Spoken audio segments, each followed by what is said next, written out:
Você já fez um grande favor a alguém, um sacrifício de tempo e energia, esperando o mínimo de gratidão, e em troca recebeu indiferença ou, pior, um novo pedido?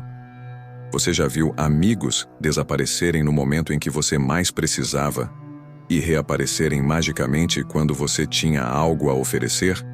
Nós fomos ensinados que a bondade gera bondade e que o altruísmo é a mais nobre das virtudes. Mas e se essa for a mais bela e bem-sucedida de todas as mentiras que contamos a nós mesmos para sobreviver em sociedade? Antes de desvendarmos esta verdade, se você busca uma filosofia sem ilusões, inscreva-se no canal e deixe seu like. Seu apoio é o que nos permite continuar esta exploração. Agora vamos ao que interessa. No século XIX, enquanto muitos filósofos celebravam a razão e o progresso humano, um pensador alemão ousou olhar diretamente para o abismo da natureza humana e não desviar o olhar. O nome dele era Arthur Schopenhauer. E para ele, o mundo não era um palco para a razão, mas uma arena para uma força cega, irracional e insaciável que ele chamou de vontade.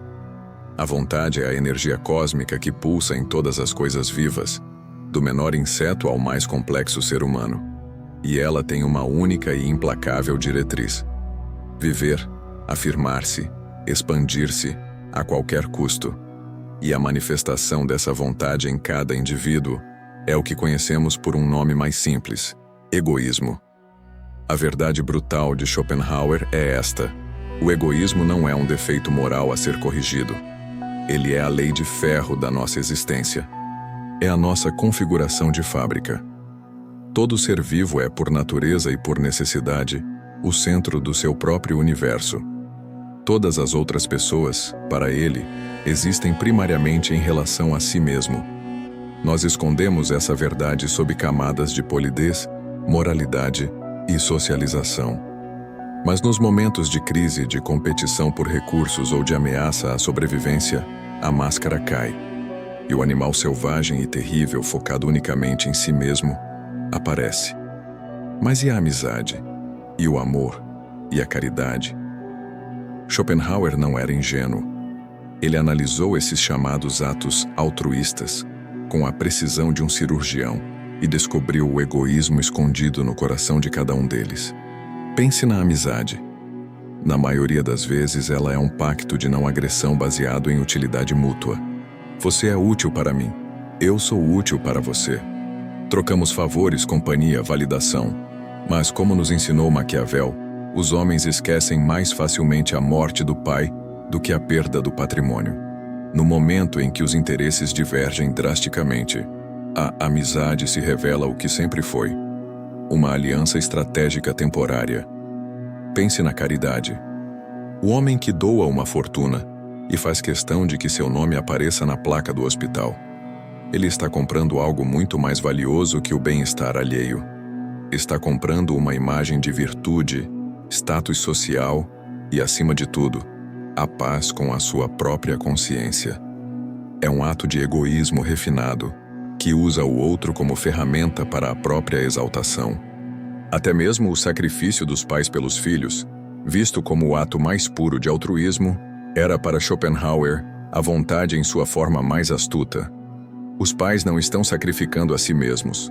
A vontade dentro deles está garantindo a sobrevivência e a perpetuação da sua própria linhagem genética. É o egoísmo da espécie operando através do indivíduo. Isso não torna essas ações ruins, apenas as torna humanas. E se quisermos ver esta vontade egoísta em sua manifestação mais pura e grandiosa, não precisamos procurar em atos sutis, mas na página mais dramática da história. Não há exemplo mais claro da vontade em ação do que a trajetória de Napoleão Bonaparte. Napoleão não era apenas um homem. Era uma força da natureza, um vulcão de ambição que remodelou a Europa. Os historiadores românticos falam de sua genialidade, de sua visão, de sua glória. Schopenhauer olharia para Napoleão e veria apenas a vontade de viver em sua forma mais monstruosa e nua. Pense em suas motivações. A glória da França? Uma desculpa conveniente. Os ideais da Revolução? uma bandeira para justificar a conquista. Cada marcha, cada batalha, cada coroa que ele colocou sobre a cabeça de seus irmãos não era um ato político, mas um ato de autoafirmação cósmica. O ego de Napoleão não conhecia limites porque a vontade que o impulsionava era, por definição, ilimitada.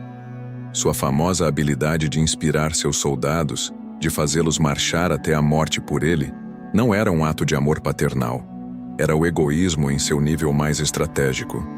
Ele entendia a vontade em seus homens, o desejo deles por glória, por status, por um propósito maior, e atrelava todos esses desejos ao seu.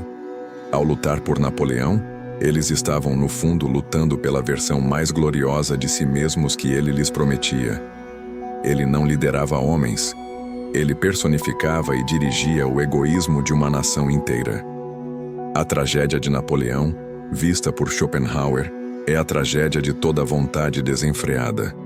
Ela nunca se satisfaz. Cada vitória exigia uma nova conquista.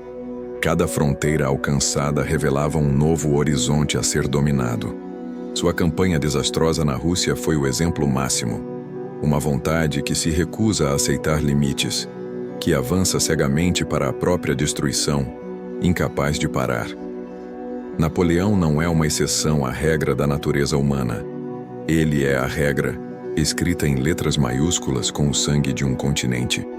Ele é a prova histórica de que, quando as máscaras sociais são removidas por uma ambição extraordinária, o que resta é um egoísmo puro. Uma força que devora o mundo para se afirmar. E a mesma vontade que o levou a coroar a si mesmo imperador é a que, em uma escala microscópica, nos leva a querer o último pedaço do bolo ou a sentir uma pontada de prazer com o fracasso de um rival. Elas são a consequência inevitável de sermos governados por essa força interior que grita "eu" antes de qualquer outra coisa. Entender essa lei de ferro da natureza humana é o primeiro passo para a verdadeira sabedoria. Porque uma vez que você a aceita, o comportamento das pessoas deixa de ser decepcionante e se torna simplesmente previsível.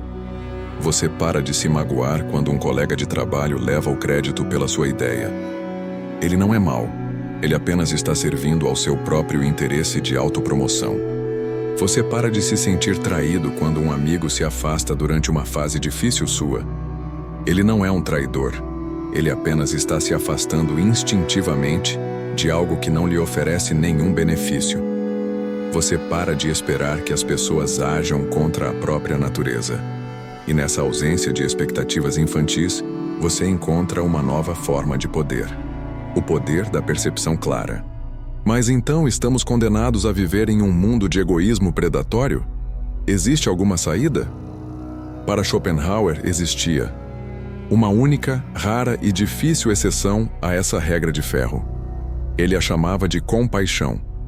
Não a compaixão superficial da socialização, mas a capacidade profunda e quase mística de, por um momento, romper as barreiras do próprio ego.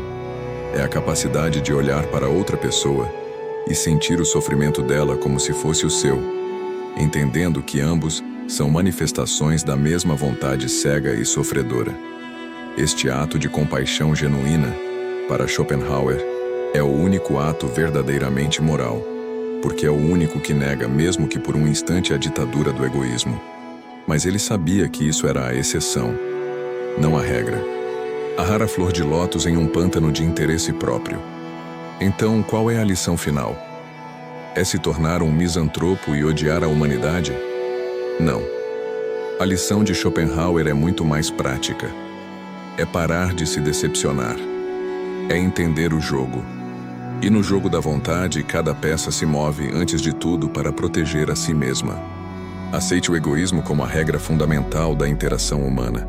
Use esse conhecimento não para se tornar amargo, mas para se tornar um estrategista.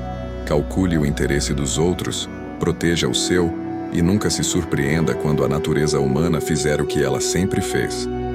Entender isso não te torna mais fraco, te torna invulnerável.